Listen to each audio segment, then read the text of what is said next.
அம்மா மக்கள் முன்னேற்ற கழகத்தினுடைய பொதுச் செயலாளர் மரியாதைக்குரிய அண்ணன் டிடிவி தினகரன் அவர்கள் நம் மத்தியிலே உரையாற்றுவார்கள்.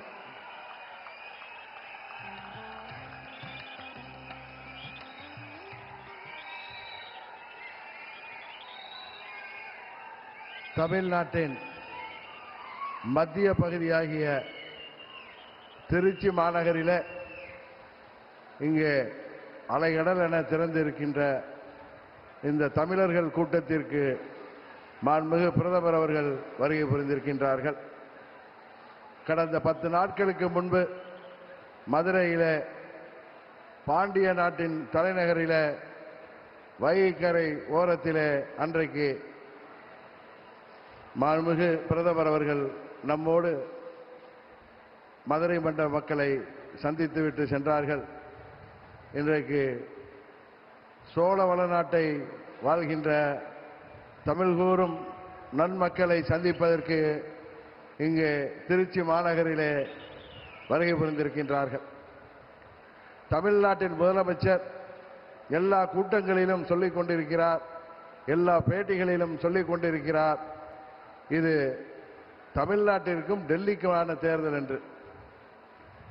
அவருக்கு இந்த நேரத்திலே ஒரு விளக்கத்தை சொல்லிக்கொள்ள நாங்கள் விரும்பப்படுகின்றோம். மாண்புமிகு பிரதமர் அவர்கள் டெல்லியில் இருந்துதான் ஆட்சி செய்ய முடியும், சென்னையிலிருந்து ஆட்சி செய்ய முடியாது என்பது முதல்வருக்கு தெரியாதா அல்லது பயத்தில் பேசுகிறாரா என்று தெரியவில்லை. ஆனால் இந்த நேரத்திலே ஒன்றை மாத்திரம் சொல்லிக் கொள்கின்றேன்.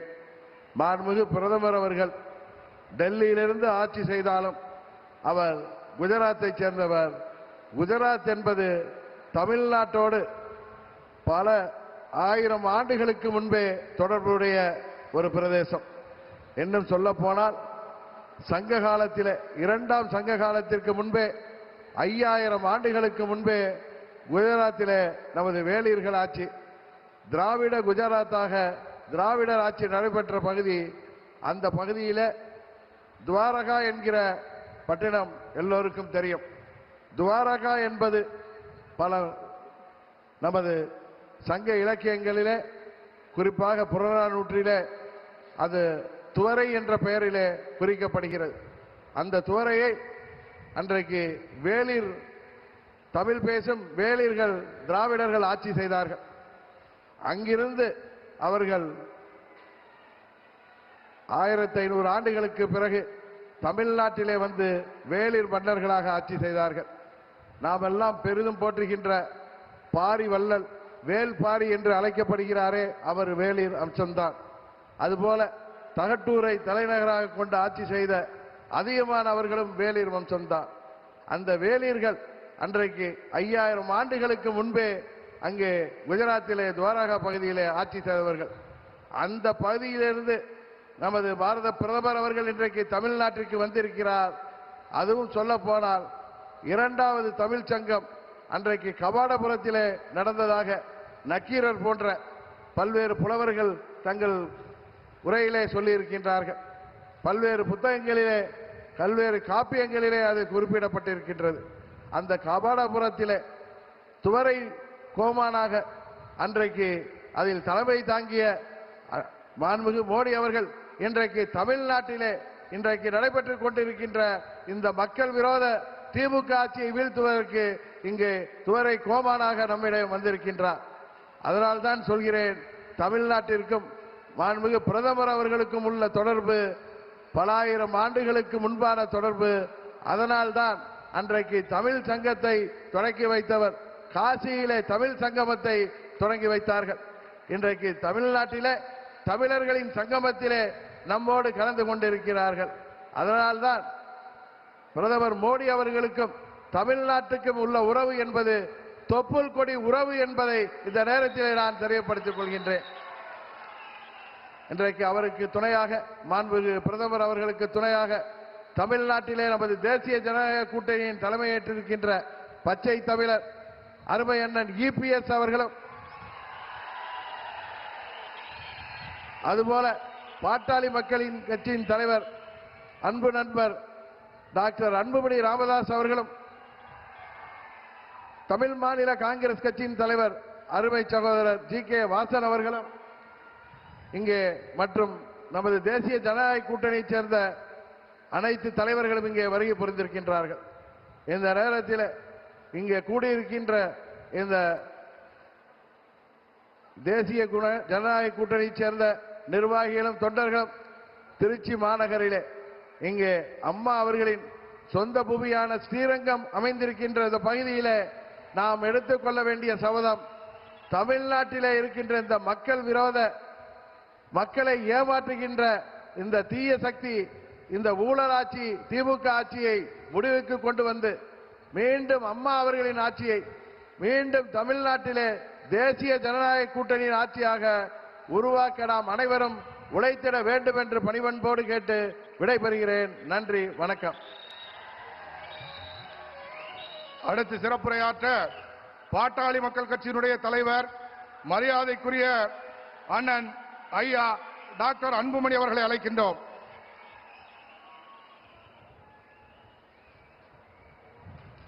இந்தியாவை வல்லரசு நாடாக உயர்த்தி கொண்டிருக்கின்ற பாரத பிரதமர் மரியாதைக்குரிய திரு நரேந்திர மோடிஜி அவர்களே, இன்னும் 2 மாதத்தில் தமிழ்நாட்டின் முதலமைச்சராக பொறுப்பேற்றிருக்கின்ற நம் கூட்டணியின் தலைவர் முன்னாள் முதலமைச்சர் மரியாதைக்குரிய திரு எடப்பாடி பழனிசாமி அவர்களே, மேடையில் இருக்கின்ற அனைத்து கூட்டணி கட்சி தலைவர்களை வணங்கி இன்னும் 2 மாதத்தில் நாங்கள் எல்லோரும் ஒன்று சேர்ந்து தமிழ்நாட்டில் ஆட்சி மாற்றத்தை கொண்டு வருவோம் என்று வீர முழக்கத்துடன் வருகை தந்திருக்கின்ற லட்சோப லட்ச நம் கூட்டணி கட்சியின் நிர்வாகிகளே, தொண்டர்களே, ஊடக நண்பர்களே, உங்கள் அனைவருக்கும் என்னுடைய பணிவான வணக்கங்கள். தமிழ்நாட்டில் திமுக ஏன் மீண்டும் ஆட்சிக்கு வரக்கூடாது, தமிழக மக்கள் ஏன் திமுகவுக்கு மீண்டும் வாக்கு போடக்கூடாது என்று பல காரணங்கள் இருக்கிறது. அதில் மிக முக்கிய காரணம், தமிழ்நாட்டிலே கடந்த 5 ஆண்டு காலத்தில் 8752 கொலைகள் நடந்திருக்கிறது.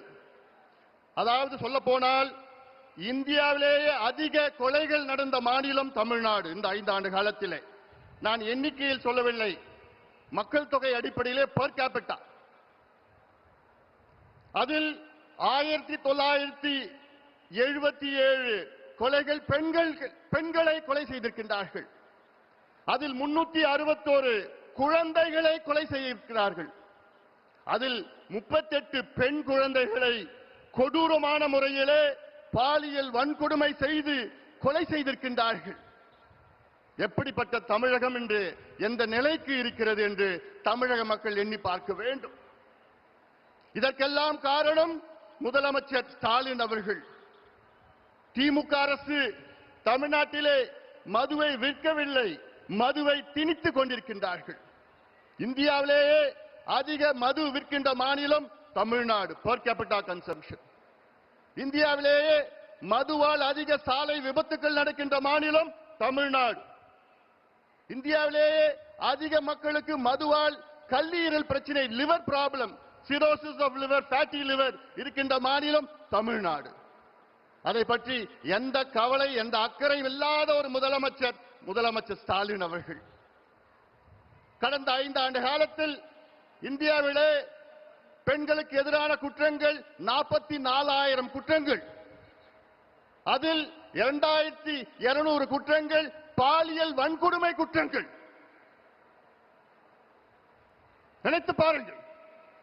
நேற்றைய முன்தினம் மதுராந்தகத்தில் ஒரு 15 வயது சிறுமியை 2 மனித மிருகம் பாலியல் வன்கொடுமை செய்து தப்பித்து விட்டார்கள். 4 வாரத்திற்கு முன்பு கிருஷ்ணகிரி மாவட்டத்தில் 2.5 வயது 2.5 year old child, 2.5 வயது குழந்தையை ஒரு மிருகம், அவன் திமுகவின் இளைஞர் சங்க பொறுப்பாளர் என்று சொல்கிறார்கள், பாலியல் வன்கொடுமை செய்து கொலை செய்திருக்கின்றார். 4 மாதத்திற்கு முன்பு கும்முடிப்பூண்டி பகுதியிலே ஆரப்பாக்கம் என்ற கிராமத்திலே 8 வயது குழந்தையை பாலியல் வன்கொடுமை செய்த ஒரு கொடூரன். அண்ணா யூனிவர்சிட்டி பெண்ணை பற்றி நமக்கு தெரியும். யார் அந்த சார் இன்னும் கண்டுபிடிக்கல. கோவை விமான நிலையத்திலே ஒரு பெண்ணை 3 கொடூரன் பாலியல் வன்கொடுமை செய்கின்ற மாநிலம் தமிழ்நாடு. வெட்கக்கேடு அதெல்லாம். தமிழ்நாடு வெட்கக்கேடு. அதற்காகத்தான் நான் சொல்கின்றேன். ஆனால் இவ்வளோ கொடுமைகள், பெண்களுக்கு எதிரான குற்றங்கள், பாலியல் வன்கொடுமை நடக்கின்ற நேரத்திலே சொல்வார்கள், அந்த காலத்திலே ரோம் எரிகின்ற நேரத்திலே அதனுடைய மன்னர் நீரோ பிடில் வாசித்தார் என்று. அதைத்தான் இன்று ஸ்டாலின் அவர்கள் செய்து கொண்டிருக்கின்றார்கள். இவ்வளவு பிரச்சனைகள் மத்தியிலே முதலமைச்சர் ஸ்டாலின் அவர்கள் அன்றாடம் ஒவ்வொரு விளம்பர சினிமாவில் நடித்துக் கொண்டிருக்கின்றார்கள். அன்றாடம் நம்ம பார்த்திருக்கிறோம். விளம்பர காட்சிகளில் நடத்தி கொண்டிருக்கின்றார், அவ்வளவுதான். ஆனால் நான் கேட்கின்றேன், தமிழக மக்களே, ஒரு மருத்துவனாக நான் கேட்கின்றேன், 3 மகள்களை பெற்ற தந்தையாக நான் கேட்கின்றேன், தயவு செய்து இந்த கொடூரன் திமுக ஆட்சியை அகற்றுங்கள், அகற்றுங்கள். நான் தமிழ்நாட்டில் உள்ள அனைத்து பெண்களை கேட்கின்றேன், அனைத்து பெற்றோர்களை கேட்கின்றேன், அனைத்து மக்களை கேட்கின்றேன். போதும், இவர்கள் ஆண்டது போதும். நாசப்படுத்திக் கொண்டிருக்கின்றார்கள். ஒரு பக்கம் மது, மறுபக்கம் போதைப் பொருட்கள், ட்ரக்ஸ், நார்கோட்டிக்ஸ். கடந்த 5 ஆண்டு காலத்தில் மட்டும் தமிழ்நாட்டில் 22 லட்சம் கிலோ கஞ்சா வணிகம் செய்யப்பட்டிருக்கிற 22 லட்சம் கிலோ. அது மட்டுமல்ல, கஞ்சாயை போன்ற இன்னும் கொடூரமான மோசமான போதைப் பொருட்கள், காக்கேன், ஹெரோயின், அபின், எல்எஸ்டி, மித்தைலாம்பிட்டமின், ஃபென்டனைல் போன்ற மேற்கத்திய நாடில் விற்கின்ற அத்துணை போதைப் பொருட்களும் தமிழ்நாட்டில் நகரங்கள் மட்டுமல்ல கிராமத்திலே விற்றுக் கொண்டிருக்கின்றார்கள். வெட்கக்கேடு. இவர்கள் மீண்டும் ஆட்சிக்கு வந்தால் தமிழ்நாடு முடிந்துவிடும். இந்த தலைமுறை இருக்காது. அந்த ஆதங்கத்தில் தான் நான் சொல்கின்றேன், தமிழக மக்களே, ஒரு ஆட்சி மாற்றத்தை கொண்டு வாருங்கள். ஒரு பக்கம் கொலைகள், மற்றொரு பக்கம் தற்கொலைகள். தமிழ்நாட்டில் 5 ஆண்டு காலத்தில் விவசாய பெருமக்கள் நமக்கு சோறு போடுகின்ற கடவுள் 3280 விவசாயிகள் தற்கொலை செய்திருக்கின்றார்கள். மன்னிக்க கூடாது, மன்னிக்க மாட்டார்கள் விவசாயிகள். தமிழ்நாட்டில் உள்ள அனைத்து விவசாய பெருமக்களே, உங்கள் பாதங்களை தொட்டு நான் கேட்கின்றேன், நீங்கள் திமுகவை அகற்றுங்கள், விரட்டி அடியுங்கள். அத்தனை விவசாய பெருமக்களும் நீங்கள் முடிவு செய்யுங்கள். நாங்கள் உங்களுக்கு நல்லது செய்வோம். மத்தியிலே நம் ஆட்சி, மாநிலத்திலே நம் ஆட்சி. நம் கூட்டணிக்கு வாக்களியுங்கள். நம்முடைய முதலமைச்சர், வருகால முதலமைச்சர் எடப்பாடி பழனிசாமி அவர்களை தமிழ்நாட்டின் முதலமைச்சராக, ஒரு விவசாயியை முதலமைச்சராக கொண்டு வாருங்கள், வாருங்கள் என்று உங்களை பணியோடு பாசத்தோடு கேட்டுக்கொள்கின்றேன். மண்ணை கொள்ளடிச்சாங்க, மலையை கொள்ளடிச்சாங்க, மரத்தை கொள்ளடிச்சாங்க, திருச்சியில கிட்னியையும் கொள்ளடிச்சிட்டு இருக்கிறாங்க. இந்த திமுகவை நீங்க மன்னிக்க கூடாது. தமிழக மக்களே, தயவு செய்து நான் கேட்கின்றேன், இந்த கொடூரமான மக்களுக்கு எதிரான, பெண்களுக்கு எதிரான, குழந்தைகளுக்கு எதிரான இந்த மோசமான கஞ்சா ஆட்சி, சாராய ஆட்சி, ஊழல் ஆட்சி, திமுக ஆட்சியை அகற்றுங்கள், அகற்றுங்கள், அகற்றுங்கள். எங்கள் கூட்டணிக்கு வெற்றியை கொடுங்கள், வாய்ப்பை கொடுங்கள் என்று உங்களை பணியோடு பாசத்தோடு கேட்டுக்கொண்டு நன்றியோடு அமர்கின்றேன். வணக்கம். அடுத்ததாக தமிழகத்தினுடைய முன்னாள் முதலமைச்சர், தேசிய ஜனநாயக கூட்டணியினுடைய தலைவர், அடுத்த முதலமைச்சர் அண்ணன் எடப்பாடியார் அவர்களை வீர உரையாற்ற அழைக்கின்றேன்.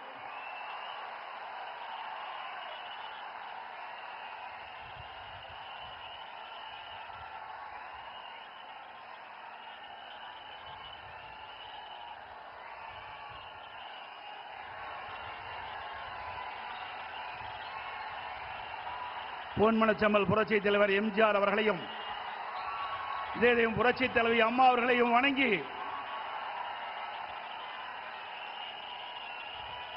இந்த சிறப்பான தேர்தல் பிரச்சார கூட்ட நிகழ்ச்சியிலே கலந்து கொண்டு அற்புதமான உரையாற்ற அமர்ந்திருக்கின்ற மதிப்புக்கும் மரியாதைக்கும் உரிய மாண்புமிகு பாரத பிரதமர் நரேந்திர மோடி அவர்களே, இந்த சிறப்பான நிகழ்ச்சியிலே கலந்து கொண்டு சிறப்புரையாற்றிய மரியாதைக்குரிய நம் கூட்டணியில் அங்கம் வகிக்கின்ற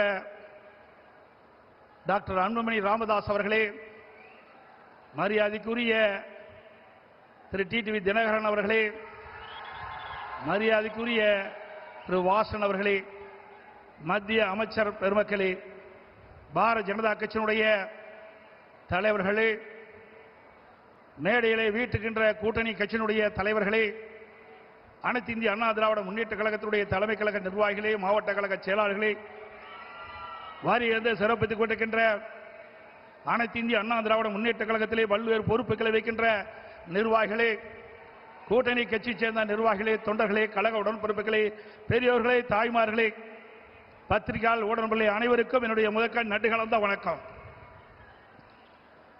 2 நாளைக்கு முன்பு இதே திருச்சி மாநகரத்தில் திராவிட முன்னேற்ற கழகத்தினுடைய மாநில மாநாடு நடந்தது. அந்த மாநாட்டில் நம்முடைய கூட்டணி பற்றி இன்றைய முதலமைச்சர் விமர்சனம் செய்தார். திரு ஸ்டாலின் அவர்களே, அனைத்து இந்திய அண்ணா திராவிட முன்னேற்ற கழகம் தேசிய ஜனநாயக கூட்டணி இணைந்து அற்புதமான கூட்டணியை தமிழகத்திலே அமைந்திருக்கின்றது. வலிமையான கூட்டணி, வெற்றி கூட்டணி நம்முடைய கூட்டணி. உங்களுடைய கூட்டணி பல்வேறு பிரச்சனைக்கு இடையிலும் பல்வேறு வார்த்தை போர்களுக்கு இடையில்தான் இப்பொழுது காங்கிரசும் திமுகவும் இன்றைக்கு கூட்டணி அமைந்திருக்கின்றன. கிட்டத்தட்ட 20 நாட்கள் திராவிட முன்னேற்ற கழகமும் காங்கிரசும் வார்த்தை போர். பத்திரிகையில் ஊடகத்தில் வருகின்ற செய்திகள், காங்கிரஸ் திராவிட முன்னேற்ற கழகத்தில் ஆட்சியிலே பங்கு கூடுதல் இட வேண்டும் என்று தினந்தோறும் அறிக்கை, பல்வேறு விமர்சனங்கள், அத்தனையும் தாண்டி கெஞ்சி காங்கிரசுக்கு அடிமையாகி காங்கிரசோடு கூட்டணி வைத்திருக்கிறீர்கள். ஆனால் அனைத்து இந்திய அண்ணா திராவிட முன்னேற்ற கழகம் தேசிய ஜனநாயக கூட்டணி இன்னைக்கு ஒரு அற்புதமான கூட்டணி. எங்கள் கூட்டணியிலே பரஸ்பர உணர்வோடு நாங்கள் இணைந்திருக்கின்றோம். வருகின்ற சட்டமன்ற பொதுத் தேர்தலில் எங்களுடைய கூட்டணி கட்சி தலைவர்கள், நிர்வாகிகள், தொண்டர்கள் எருமை போல தேனீக்களை போல சுறுசுறுப்பாக செயல்பட்டு மீண்டும் தமிழகத்திலே ஒரு அற்புதமான ஆட்சியை அமைப்போம். திரு ஸ்டாலின் அவர்களே, நீங்கள் எத்தனை முறை எங்கே கூட்டம் போட்டாலும் நாட்டு மக்கள் உங்களை நம்ப போவதில்லை. கடந்த 2021ஆம் ஆண்டு திராவிட முன்னேற்ற கழகத்தின் சார்பாக சுமார் 525 அறிவிப்புகள் வெளியிட்டீர்கள். 525 அறிவிப்புகளில் 1/4 அறிவிப்பு கூட இதுவரை நிறைவேற்றப்படவில்லை. அத்தனையும் பொய். கவர்ச்சிகரமாக பேசி கவர்ச்சிகரமாக அறிக்கை விட்டு அந்த தேர்தல் அறிவிப்பை இதுவரை நடைமுறைப்படுத்தாத அரசாங்கம் திமுக கட்சி உங்களை அடையாளம் கண்டுகொண்டு விட்டார்கள். தேர்தல் வந்தால் அறிவிப்பு வரும் திராவிட முன்னேற்ற கழகத்திலிருந்து. தேர்தல் முடிந்தால் அதோடு விட்டு விடுவார்கள். அதுதான் திமுகவுடைய கொள்கை. ஆனால் அனைத்து இந்திய அண்ணா திராவிட முன்னேற்ற கழகத்தை பொறுத்தவரைக்கும் பொன்மனச்செம்மல் புரட்சி தலைவர் காலத்திலும் சரி, இதயம் புரட்சி தலைவர் அம்மாவுடைய காலத்திலும் சரி, கொடுக்கப்பட்ட வாக்குறுதியை நிறைவேற்றுகின்ற கட்சி அனைத்து இந்திய அண்ணா திராவிட முன்னேற்ற கழகம் எங்களுடைய கூட்டணி. ஆகவே மக்கள் ஏமாற்றி ஆட்சிக்கு வந்து இன்றைய தினம் மக்களை வாட்டி வதைக்கின்ற அரசாக திராவிட முன்னேற்ற கழகம் இன்றைக்கு திகழ்ந்து கொண்டிருக்கின்றது. எனக்கு முன்னாலே பேசியவர்கள் சொன்னதை போல தமிழ்நாட்டுக்கும் என்டிஏவுக்கும் தான் போட்டி என்று சொல்கிறார். பாவம், மறந்து போய்விட்டார். அடிக்கடி மறதி திரு ஸ்டாலினுக்கு. திரு ஸ்டாலின் அவர்களே, நடக்க போவது தமிழ்நாடு சட்டமன்ற பொது தேர்தல். தமிழகத்தில் யார் ஆட்சிக்கு வர வேண்டும், யார் ஆட்சிக்கு வரக்கூடாது என்று மக்கள் முடிவு செய்கிற தேர்தல் இந்த தேர்தல். ஆகவே மக்கள் முடிவு செய்து விட்டார்கள். அதனால்தான் எங்களை பற்றி விமர்சனம் செய்ய உங்களால் முடியவில்லை. அனைத்து இந்திய அண்ணா திராவிட முன்னேற்ற கழகம் 10 ஆண்டு காலம் 2011-2024 அற்புதமான ஆட்சி கொடுத்தது. அந்த ஆட்சி காலம் ஒரு பொற்கால ஆட்சி என்று மக்களால் பாராட்டப்பட்டோம். இன்றைக்கு விவசாயிகளாட்டும், தொழிலாளர்களாட்டும், இன்றைக்கு அரசு ஊழியர்களாட்டும் அத்தனை பேர்களுக்கும் அனைத்து கிடைக்கப்பட்ட ஒரே அரசாங்கமாக அனைத்து இந்திய அண்ணா திராவிட முன்னேற்ற கழக அரசாங்கம் திகழ்ந்து என்பதை நேரத்தில் தெரிவிக்க விரும்புகின்றேன். அதே போல திரு ஸ்டாலின் அடிக்கடி பேசுகிறார், எங்கள் கூட்டணியில் இருக்கின்ற அத்தனை பேருக்கும் ஒரே கொள்கை என்று. திரு ஸ்டாலின் அவர்களே, திராவிட முன்னேற்ற கழக கொள்கையும் காங்கிரஸ் கொள்கையும் ஒன்றா? திமுக கொள்கையும் கம்யூனிஸ்ட் கட்சியும் ஒன்றா? திரு திமுக கொள்கையும் இன்றைய தினம் விடுதலை சிறை கட்சியினுடைய கொள்கையும் ஒன்றா? ஒரே கொள்கை என்றால் ஒரே கட்சியை அமைத்து விடலாம், தனித்தனி கட்சி தேவையில்லை. ஆக பல்வேறு கொள்கை உள்ள கட்சிகள் எல்லாம் ஒன்றாக சேர்ந்துதான் திமுக கூட்டணி அங்கம் வைக்கின்றது. ஆனால் திரு ஸ்டாலின் அடிக்கடி சொல்வதெல்லாம் ஒத்த கொள்கையுடைய கட்சி எல்லாம் ஒன்றாக இணைந்திருக்கின்ற சொல்லி இன்றைக்கு மக்களை ஏமாற்றிக் கொண்டிருக்கின்ற கட்சி திமுக கட்சி. ஆக கூட்டணி வைப்பது இயல்பு. எல்லா கட்சியும் தேர்தல் நேரத்தில் கூட்டணி வைப்புகள் வாக்கள் சிதறாக கூடாது என்பதற்காக மக்கள் திமுக ஆட்சி அகற்ற வேண்டும் என்ற ஒரே எண்ணத்தின் அடிப்படையிலே தமிழ்நாட்டு மக்களுடைய நலன் கருதி தமிழ்நாடு ஏற்றம் பெற வேண்டும், வளம் பெற வேண்டும் என்ற அடிப்படையிலே கொள்ளையடிக்கின்ற கூட்டத்தை விரட்டி அடிக்க வேண்டும் என்ற அடிப்படையிலே தேசிய ஜனநாயக கூட்டணி பிரமாதமான கூட்டணி அமைத்திருக்கின்றது. உங்கள் கூட்டணி அப்படி அல்ல. உங்கள் கூட்டணியை அமைக்கின்ற கட்சிகளும் அடிமையாக உங்களிடத்தில் இருந்து கொண்டிருக்கின்றன. இன்றைக்கு தமிழகத்தில் நிலவுகின்ற பிரச்சனை, இன்றைக்கு போதைப் பொருள் விற்பனை, அதனால் மக்கள் படுகின்ற துன்பங்கள் ஏராளம். பெண்களுக்கு இழைக்கப்படுகின்ற கொடுமைகள், தினந்தோறும் கொலை, கொள்ளை, திருட்டு, வழிப்பறிவு, பாலியல் வன்கொடுமை நடக்காத நாளே இல்லை. சிறுமிகளுக்கு பாலியல் வன்கொடுமை, பெண்களுக்கு பாலியல் வன்கொடுமை, மூதாட்டிகளுக்கு கூட பாலியல் வன்கொடுமை. இப்படிப்பட்ட மோசமான கையிலாகாத அரசாங்கம் திமுக அரசாங்கம். அப்படிப்பட்ட அரசாங்கத்தை அகற்றுவதுதான் எங்களுடைய கூட்டணிய நோக்கம் என்பதை நேரத்தில் தெரிவிக்க விரும்புகின்றேன். அதே நேரத்தில் இன்றைக்கு திராவிட முன்னேற்ற கழகம் என்று சொன்னால் அது குடும்ப கட்சி, அது ஒரு கார்ப்பரேட் கம்பெனி, அது கட்சி அல்ல. அந்த குடும்பத்தில் இருக்கின்றவர்கள் தான் அந்த கட்சிக்கு தலைவராக முடியும், அந்த குடும்பத்தில் இருக்கின்றவர் தான் ஆட்சி அதிகாரத்துக்கே வர முடியும். அப்படிப்பட்ட கட்சியை தமிழக மக்கள் இந்த முறை விரட்டி அடிக்கப்படுகிறார்கள். இந்த தேர்தலோடு திரு கருணாநிதி குடும்பத்திற்கு இறுதி கட்ட தேர்தல் மக்கள் முடிவு செய்து விட்டார்கள். தமிழகம் முழுவதும் ஒரே குரல், திமுக ஆட்சி அகற்றப்படுகின்ற ஒரே குரல் இன்னைக்கு ஒலித்துக் கொண்டிருக்கிறது. ஆக இப்படிப்பட்ட ஆட்சி தமிழகத்திலே அகற்றப்பட வேண்டும் என்று மக்களுடைய எண்ணம். அந்த எண்ணத்தை நிறைவேற்றுவதுதான் எங்களுடைய கூட்டணியுடைய நோக்கம் என்பதை இந்த நேரத்தில் தெரிவித்து, அனைத்து இந்திய அண்ணா திராவிட முன்னேற்ற கழகத்திலே பல்வேறு திட்டங்களை இங்கே நிறைவேற்றி கொடுத்திருக்கின்றோம்.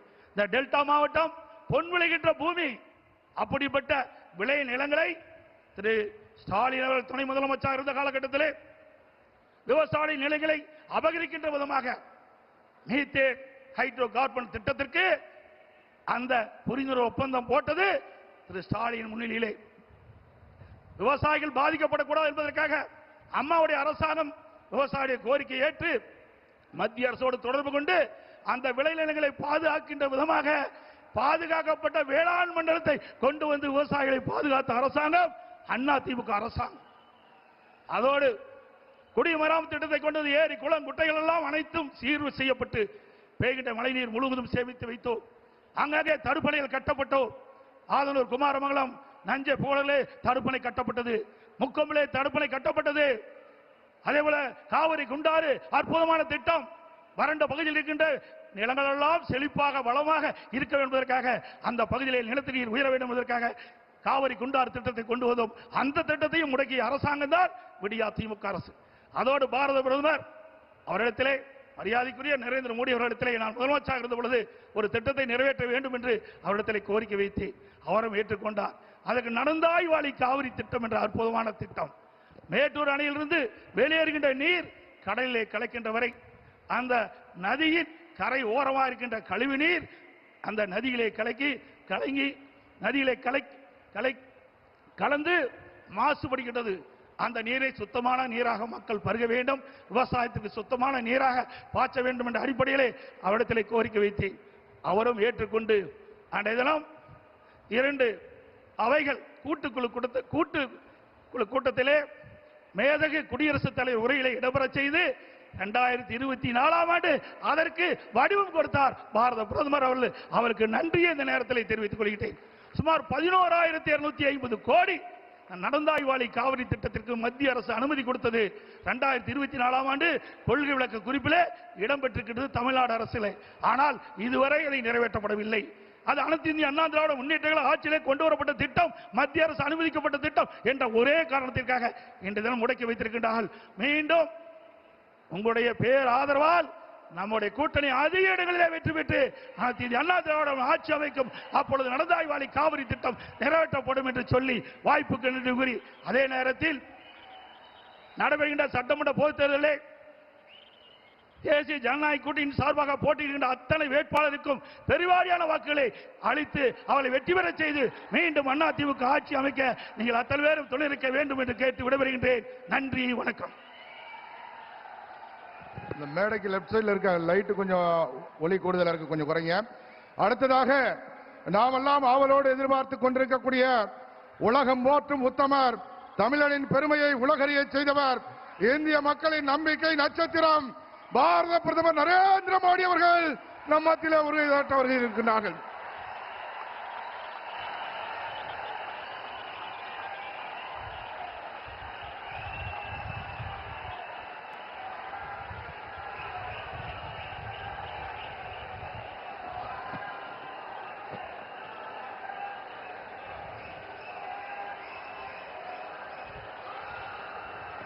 मंच पर विराजमान Shri Edappadi K Palaniswami, Shri Nainar Nagendran, doctor R Ammumani, TTV Dhinakaran, K Annamalai, doctor L Murugan, doctor T R Parivendhar, Shri G K Vasan, Shri S P Velumani, doctor A C Shanmugam, Shri M Jaganmoorthy, Shri B John Pandian, Shri Piyush Goyal, Shri K P Munusamy, Shri K C Thirumaran, Shri R Sarath Kumar, Shri P Thangamani, doctor C Vijay Bhaskar, Shri R Kamaraj, Shri Vishwanathan, my sisters and brothers of Tamil Nadu, அனைவருக்கும் வணக்கம்.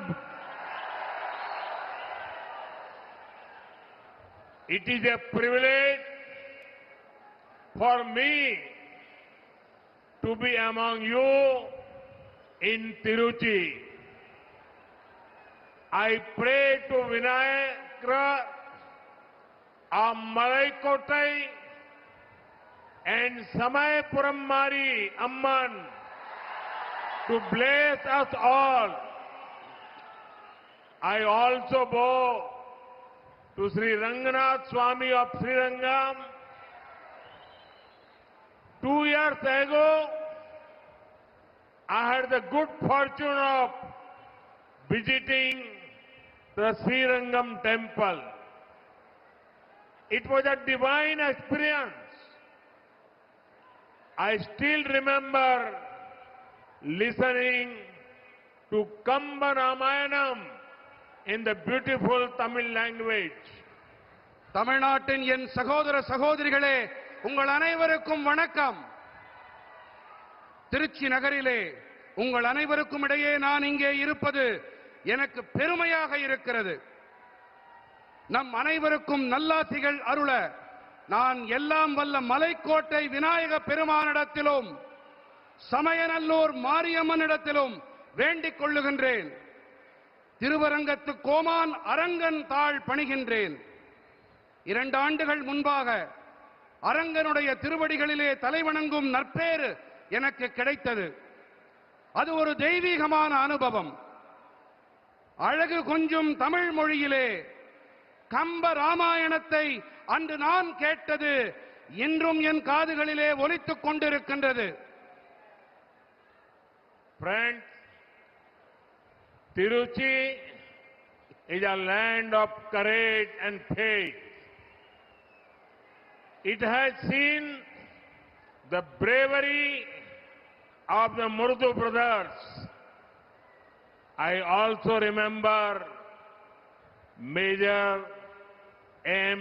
Sarvanan, who made the ultimate sacrifice during Kargil war. When it comes to respecting Tamil Nadu and its culture, our government has always been at the forefront. It is a matter of pride that C.P. Radhakrishnan ji, a son of Tamil Nadu, is our Vice President. A few months ago, he released a postage stamp in honor of Emperor Peruvidugu Muttaraiyar. It was a moment of pride for Tamil Nadu. நண்பர்களே, திருச்சி நெஞ்சுரம் மற்றும் நம்பிக்கை நிறைந்த நிலம், மருது சகோதரர்களின் தைரியத்தை பார்த்த பூமி. கர்கில் போரின் போது தனது உயிரையே தியாகம் செய்து போரிட்ட மேஜர் எம் சரவணனை நான் நினைவு கூர்கிறேன். தமிழ்நாடு மற்றும் அதன் கலாச்சாரத்திற்கு மதிப்பளிப்பது எனும் போது நம்முடைய அரசாங்கம் எப்போதுமே முன்னணியில் இருக்கும். தமிழ்நாட்டின் மைந்தன் சி.பி. ராதாகிருஷ்ணன் அவர்கள் தற்போது நாட்டின் துணை குடியரசுத் தலைவராக இருக்கின்றார். சில மாதங்கள் முன்பாகத்தான் பேரரசர் பெரும்பிடுகு முத்தரையரை பெருமைப்படுத்தும் வகையிலே அஞ்சல் தலை ஒன்றினை அவர் வெளியிட்டார். இது தமிழ்நாட்டிற்கே பெருமிதம் சேர்க்கும் கணமாக இருந்தது. Friends, be it in rallies in Tamil Nadu, in personal meetings across India, or in programs like Kashi Tamil Sangamam, I take a keen interest in connecting with Tamil people. I can feel the pulse of the state very clearly. In Adi Masam, the river Kaveri flows with unstoppable force. Similarly, in this election season in Tamil Nadu, the desire for change is going huge momentum. The whole state has made up its mind to throw out DMK from the government. The people want a government that works for every family, not for just one family. And they know that only NDA can bring that change of Tamil Nadu. நண்பர்களே, தமிழ்நாட்டின் பேரணிகளாக இருக்கட்டும், India நடுக தனிப்பட்ட முறையிலே நான் மேற்கொண்ட சந்திப்புகளாக இருக்கட்டும், அல்லது காசி தமிழ்ச் சங்கமமாக இருக்கட்டும், தமிழ் மக்களோடு இணைப்புகளை ஏற்படுத்திக் கொள்வதிலே நான் முனைப்பும் ஆர்வத்தையும் காட்டுவது வழக்கம். மாநிலத்தின் நாடி துடிப்பை என்னால் தெளிவாக கணக்கிட முடிகின்றது. ஆடி மாதத்திலே காவிரி நதி தீவிர சக்தியோடு பயணிக்கின்றாள். அதே போல தமிழ்நாட்டின் இந்த தேர்தல் காலத்திலும் கூட மாற்றத்திற்கான ஆசை பெரும் வேகத்தை நோக்கி விரைந்து பயணிக்கின்றது. ஆட்சி அதிகாரத்திலிருந்து திமுகவை தூக்கி எறிய மொத்த மாநிலமும் தீர்மானித்து விட்டது. ஒரு குடும்பத்துக்காக மட்டுமல்ல, மாநிலத்தின் அனைத்து குடும்பங்களுக்காகவும் செயல்படும் அரசையே மக்கள் விரும்புகின்றார்கள். தமிழ்நாட்டிலே என்டிஏவால் மட்டுமே மாற்றத்தை கொண்டு வர முடியும் என்று அவர்கள் நன்கு அறிந்திருக்கின்றார்கள். Friends, last time I came here to Tiruchi, it was for a program related to projects worth nearly 20,000 crore rupees. A few days ago, I had visited Madurai. We held a program that had projects worth over 4,400 crore rupees. Today, in Tiruchi, I am just coming from a program involving projects worth 5,600 crore rupees. We are making big investments in the future of Tamil Nadu. These projects cover several important sectors. They include clean energy, manufacturing, highways, railways, and rural roads. They bring thousands of new jobs for the youth. நண்பர்களே, சுமார் 20,000 கோடி ரூபாய் பெருமானம் உள்ள திட்டங்கள் தொடர்பாக கடந்த முறை நான் திருச்சிக்கு வந்திருந்தேன். சில நாட்கள் முன்பாகத்தான் நான் மதுரை சென்றிருந்தேன். 4,400 கோடி ரூபாய்க்கும் மேற்பட்ட திட்டங்கள் தொடர்பான ஒரு நிகழ்ச்சி அங்கே நடந்தது. திருச்சியிலே 5,600 கோடி ரூபாய் மதிப்புள்ள திட்டங்கள் தொடர்பான நிகழ்ச்சி ஒன்றிலிருந்து இப்போதுதான் நான் வந்திருக்கிறேன்.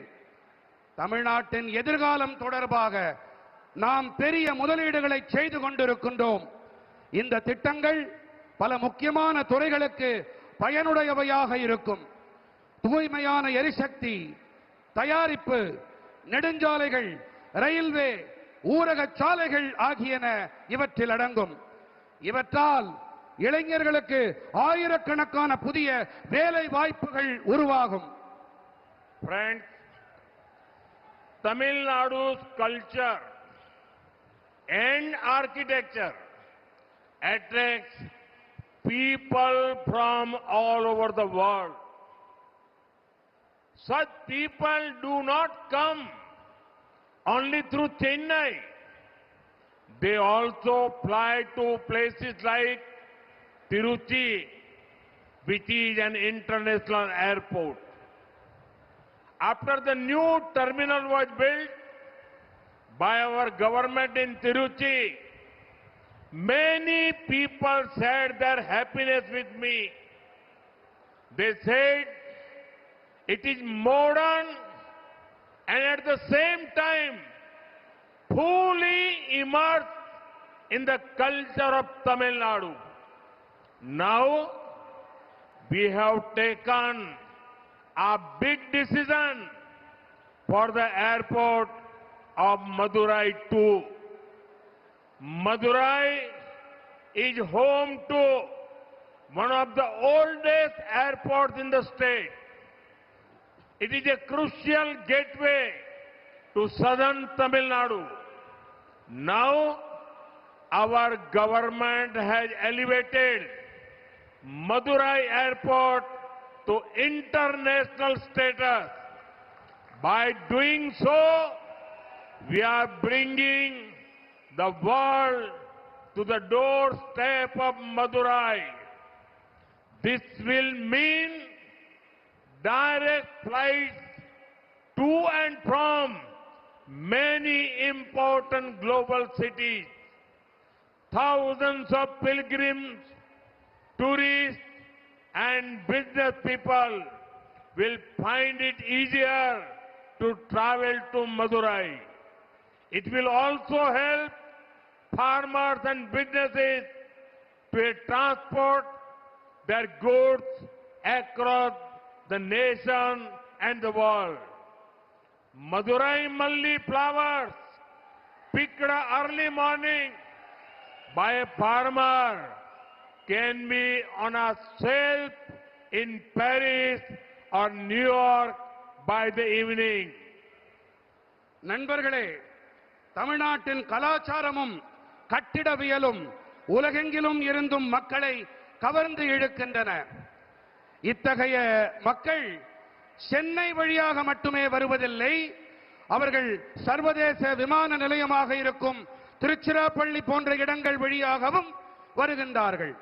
திருச்சியிலே நமது அரசாங்கம் புதிய முனையம் ஒன்றை கட்டிய பிறகு பலர் தங்களுடைய சந்தோஷத்தை என்னோடு பகிர்ந்து கொண்டிருக்கின்றார்கள்.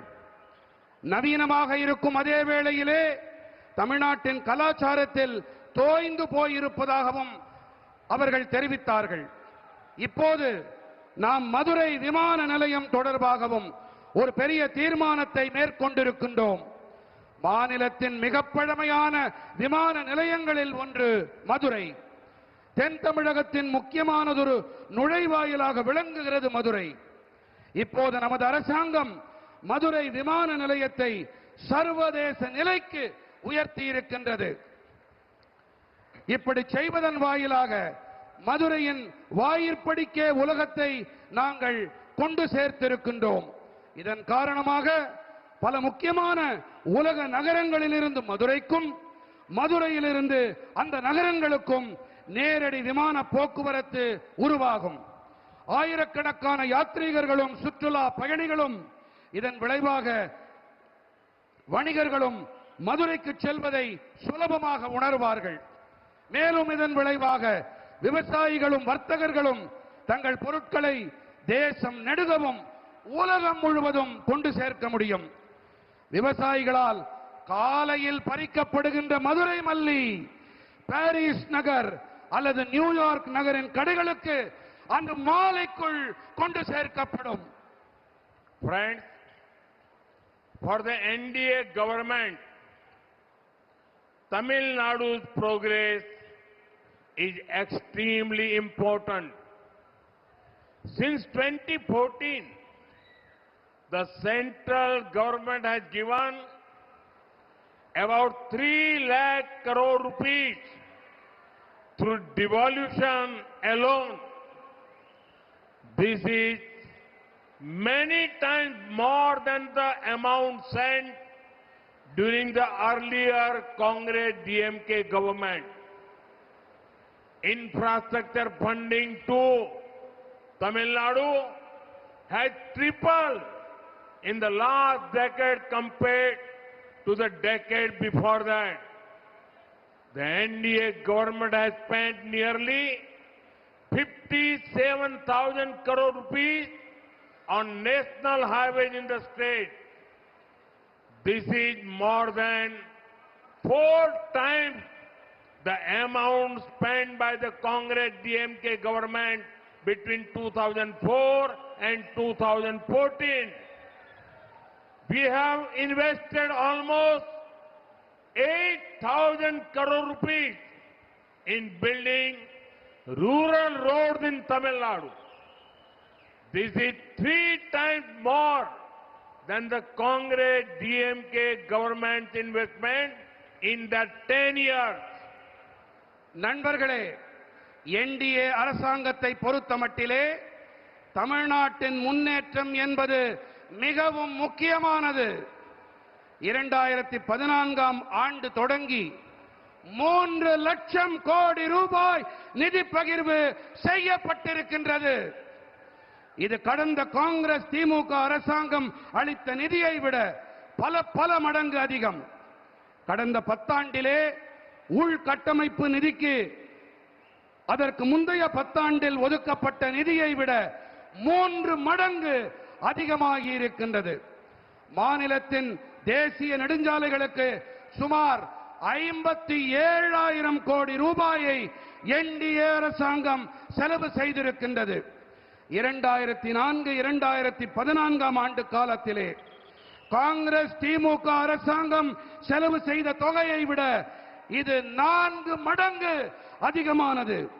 தமிழ்நாட்டிலே கிட்டத்தட்ட 8,000 கோடி ரூபாய் தொகையை நாம் ஊரக பகுதி சாலைகளிலே செலவு செய்திருக்கின்றோம். இது அவர்களுடைய ஆட்சிக்கால 10 ஆண்டுகளில் காங்கிரஸ் திமுக அரசாங்கம் செலவு செய்ததை விட 3 மடங்கு அதிகமான தொகை. Friends, in 2021, the people of Tamil Nadu brought DMK to power. Instead of taking it as a responsibility, they have betrayed the mandate. In DMK rule, everything starts and ends with one family. Ministers may change, MLAs may change, but power remains only with one dynasty. DMK is infamous for their scientific corruption model. Today, that same model is being used to make Tamil Nadu an ATM for one family. A minister from this very district is involved in a huge cash for job scam. When jobs are sold for money, the dreams of honest middle class and poor youth are destroyed. Where is all this money going? Just like all rivers go to the sea, all corrupt money in Tamil Nadu goes to one family. நண்பர்களே, 2021 ஆண்டிலே தமிழ்நாட்டின் மக்கள் திமுகவை ஆட்சி கட்டிலில் அமர வைத்தார்கள். ஆனால் திமுக என்ன செய்தது? அவர்களுக்கு கொடுக்கப்பட்ட பொறுப்பை, கடமையை நிறைவேற்றாமல் அவர்களுக்கு கொடுக்கப்பட்ட கட்டளைக்கு துரோகம் இழைத்தார்கள். திமுக ஆட்சியிலே அனைத்தும் ஒரு குடும்பத்திலிருந்து தொடங்கி ஒரே குடும்பத்துடனேயே முடிந்து போய்விடுகிறது. அமைச்சர்கள் மாறலாம், சட்டசபை உறுப்பினர்கள் மாறலாம், ஆனால் அதிகாரம் என்னமோ ஒரே ஒரு வம்சம், ஒரு குடும்பத்திடம் மட்டுமே இருக்கும்.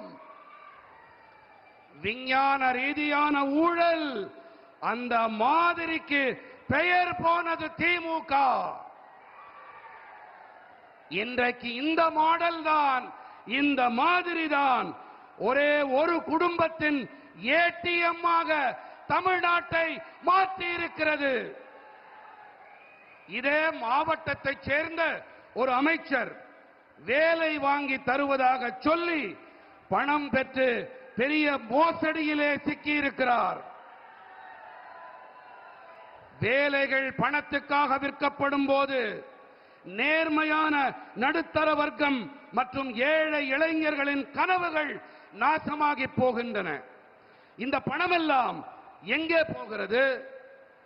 எப்படி அனைத்து ஆறுகளும் கடலில் சென்று சேர்கிறதோ அதே போல தமிழ்நாட்டின் ஊழல் பணமெல்லாம் ஒரு குடும்பத்தை சென்று சேர்கிறது, அதன் குடும்ப சொத்தாய் ஆகிறது.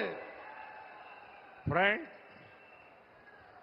farmers of the Delta are the backbone of Tamil Nadu's food security. They deserve fair prices, good facilities, and modern storage infrastructure.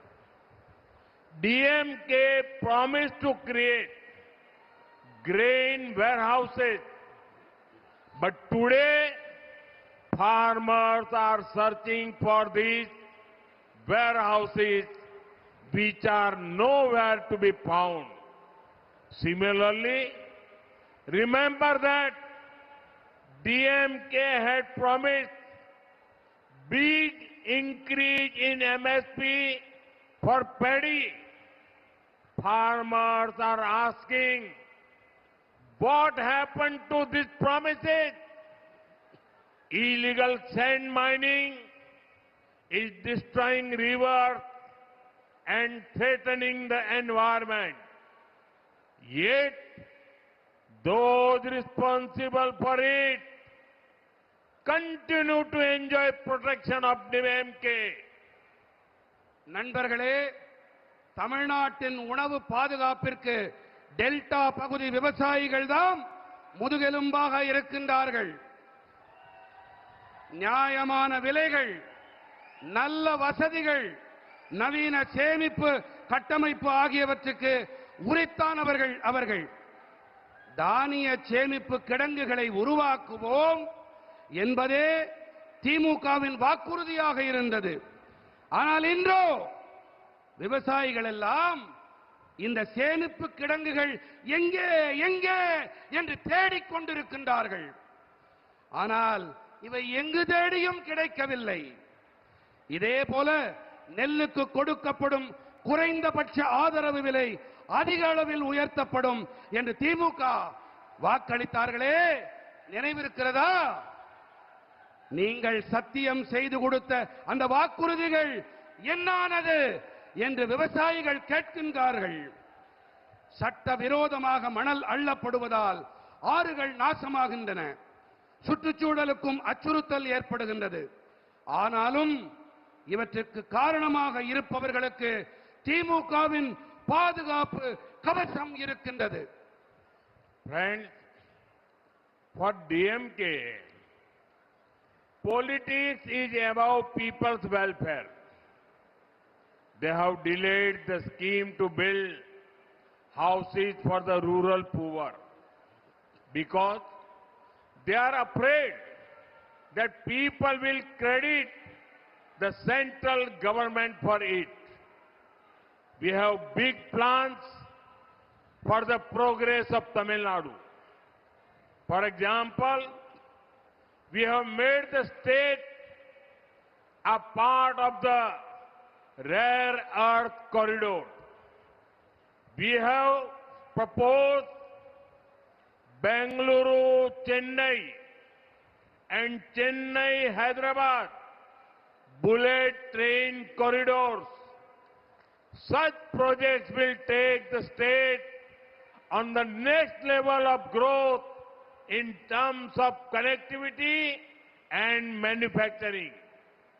But these projects need a government here that puts people's interest above politics. It is only NDA that can deliver such a government. நண்பர்களே, திமுகவை பொறுத்தமட்டிலே அரசியல் என்பது மக்கள் நலனை விட முதன்மையானது. ஊரக பகுதி ஏழைகளுக்கான வீடுகள் திட்டத்தை கட்டித்தரும் அதனை தாமதப்படுத்தி இருக்கின்றார்கள் இவர்கள். ஏன் தெரியுமா?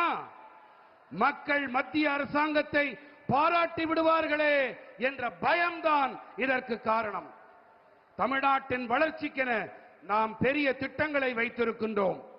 எடுத்துக்காட்டாக நாம் அரிய கரிம வளம் இடைவெளியின் ஒரு பகுதியாக இந்த மாநிலத்தை ஆக்கியிருக்கின்றோம். பெங்களூரு, சென்னை மற்றும் சென்னை, ஹைதராபாத் புல்லட் ரயில் இடைவெளிகளை நாங்கள் முன்வைத்திருக்கின்றோம்.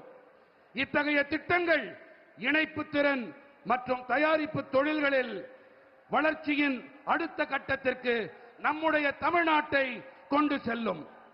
ஆனால் இந்த திட்டங்கள் செயல்பட வேண்டும் என்று சொன்னால் மக்கள் நலனை விட, மக்கள் நலனை அரசியலை விட மேலானதாக வைக்கக்கூடிய அரசாங்கம் இங்கே தேவை.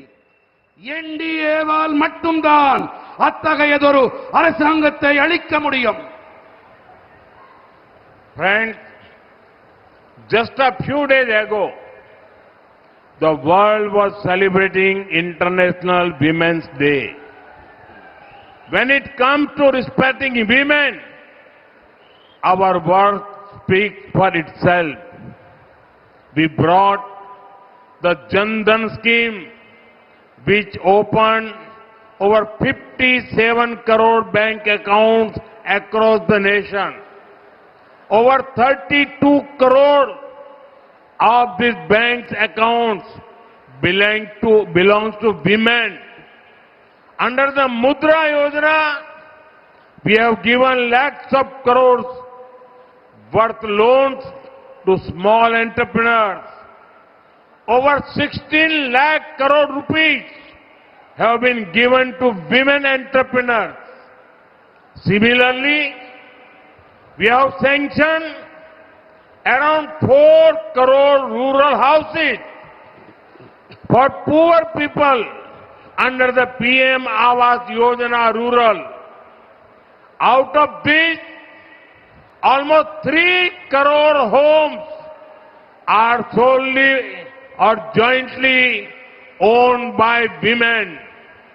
It is our government that brought in the law to ensure women's reservation in parliament and in assemblies. This shows our commitment to empowering women. நண்பர்களே, சில நாட்கள் முன்பாகத்தான் உலகம் சர்வதேச பெண்கள் தினத்தை கொண்டாடியது. பெண்களுக்கு மதிப்பளிப்பது எனும் போது நாம் பேச தேவையில்லை, நமது வேலையே பேசும். நாம் ஜன்தன் திட்டத்தை தொடக்கியதன் வாயிலாக 57 கோடிக்கும் அதிகமான வங்கி கணக்குகள் தேசமெங்கும் திறக்கப்பட்டன. இவற்றிலே 32 கோடி வங்கி கணக்குகள் பெண்களுக்குடையவை. முத்ரா திட்டத்தின்படி நாம் சிறு தொழில் முனைவோருக்கு பல லட்சம் கோடி ரூபாய் மதிப்புள்ள கடன்களை அளித்திருக்கின்றோம்.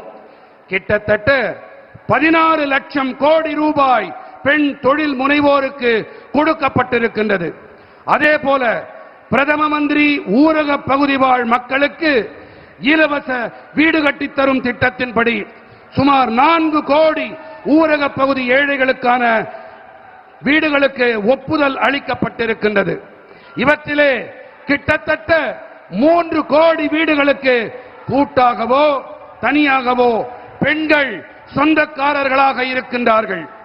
நாடாளுமன்றத்திலும் சட்டப்பேரவைகளிலும் பெண்களுக்கான ஒதுக்கீட்டை சட்டம் இயற்றி உறுதி செய்தது நம்முடைய அரசாங்கம்தான். பெண்களுக்கான அதிகார பகிர்விலே நமக்கு இருக்கும் அர்ப்பணிப்பை இது காட்டுகின்றது. Friends, but what is the condition of women in Tamil Nadu today? Under the DMK government, violent crimes against women have become common. Recently, everyone saw the horrible news related to a DMK member who did not spare even a little girl. Today, criminals roam around fearlessly, harming women. But I promise you, NDA will ensure that the women of Tamil Nadu live without fear. We will provide good law and order. It is criminals who will live in fear, not the people. நண்பர்களே, ஆனால் தமிழ்நாட்டிலே இன்று பெண்களின் நிலைமை என்ன? திமுக அரசாங்கத்திலே பெண்களுக்கு எதிரான வன்முறை குற்றங்கள் வாடிக்கையாகிவிட்டன. அண்மையிலே ஒரு சிறுமியை கூட விட்டு வைக்காத ஒரு திமுக உறுப்பினர், அவர் பற்றிய மோசமான செய்தியை நாம் அனைவருமே பார்த்தோம். பெண்களுக்கு தீங்கு ஏற்படுத்திவிட்டு பயமே இல்லாமல் குற்றவாளிகள் சுதந்திரமாக சுற்றித் திரிகின்றார்கள். ஆனால் நான் உங்களிடத்திலே வாக்களிக்கின்றேன் மக்களே, தமிழ்நாட்டின் பெண்கள் அச்சமோ பயமோ இல்லாமல் வாழ்வதை என்டிஏ உறுதி செய்யும். நாம் நல்ல சட்டம் ஒழுங்கை அளிப்போம். குற்றவாளிகள் தான் பயத்திலே வாழ்வார்களே தவிர மக்கள் அல்ல. Friends, today I would like to speak to the people of Tamil Nadu about the conflict in West Asia. It has affected the whole world's energy supply chain. We believe in the ideology of India first. In any situation, we have seen how our government always puts the interests of Indians above everything. Even in these times, our approach will be the same. There is no need to panic or pay attention to rumors. I would like to appeal to the people, let us spread only correct and verified information. During the COVID pandemic, 140 crore Indians showed the world how mature our nation is. I am confident that as a nation, we will navigate every situation successfully. நண்பர்களே, நான் தமிழ்நாட்டின் மக்களிடத்திலே மேற்கு ஆசியாவில் நடக்கும் போர் பற்றி பேச விரும்புகிறேன். இது உலகின் ஒட்டுமொத்த எரிசக்தி வழங்கல் சங்கிலிகளை பாதித்திருக்கிறது. இந்தியாவுக்கே முதன்மை என்ற கொள்கையிலே நாம் நம்பிக்கை வைத்திருக்கிறோம். எந்த ஒரு சூழ்நிலையிலும் கூட இந்தியர்களின் நலன்களுக்கே முதன்மை அளிப்பது நமது அரசாங்கம் செய்து வந்திருக்கிறது என்பதை நீங்கள் கவனித்திருப்பீர்கள். இந்த சூழ்நிலையிலும் கூட நமது அணுகுமுறை அதே மாதிரிதான் இருக்கும். நீங்கள் யாரும் பயப்பட தேவையில்லை, பீதியடைய தேவையில்லை. வதந்திகளை நம்பாதீர்கள் அன்பர்களே. நாம் சரியான தகவலை மட்டுமே பரப்ப வேண்டும். சரிபார்க்கப்பட்ட தகவலை அதை மட்டுமே பரப்புரை செய்ய வேண்டும் என்று மக்களே நான் உங்களிடத்திலே வேண்டி கேட்டுக்கொள்ளுகிறேன். கோவிட் பெருந்தொற்று காலத்திலே நாம் எப்படிப்பட்ட முதிர்ச்சியுடைய தேசம் என்பதை 140 கோடி இந்தியர்கள் உலகிற்கு எடுத்துக் காட்டினார்கள். ஒரு தேசம் என்ற வகையிலே ஒவ்வொரு சூழ்நிலையையும் நாம் வெற்றிகரமாக கடந்து செல்வோம் என்பதை நான் உறுதிப்படுத்துகிறேன். Friends, the upcoming election in the most important in Tamil Nadu's history. The choice before the people is very clear. One path leads to corruption, dynasty politics, and broken promises. The other path leads to development, opportunity, and honest governance. I have full faith in the wisdom of the people.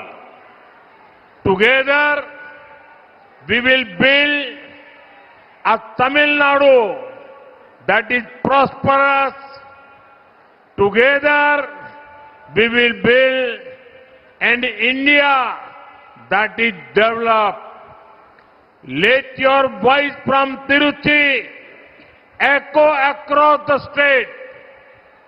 Tamil Nadu wants change. Tamil Nadu wants NDA. Nandri. நண்பர்களே,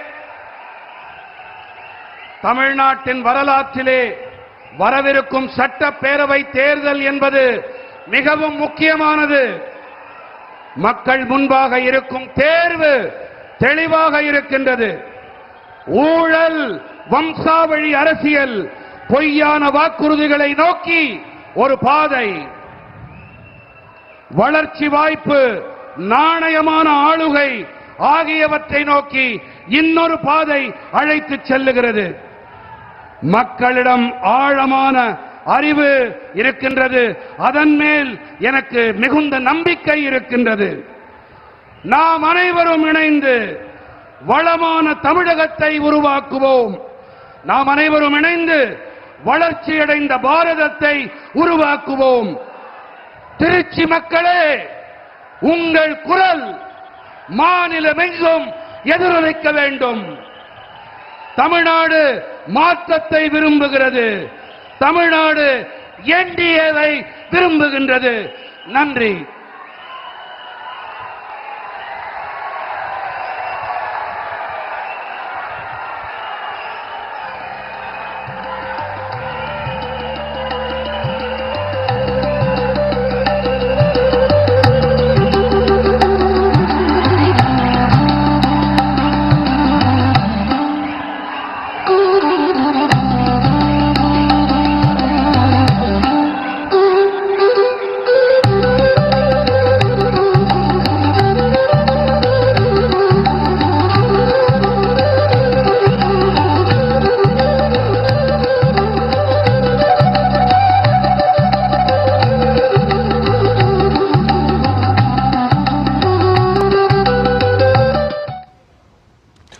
तो आप ये सीधा प्रसारण देख रहे थे तमिलनाडु के तिरुचिरापल्ली से, जहां पर प्रधानमंत्री ने एनडीए की रैली को संबोधित किया। काफी महत्वपूर्ण बातें हैं प्रधान।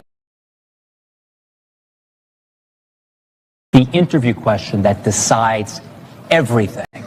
What AI tools do you use?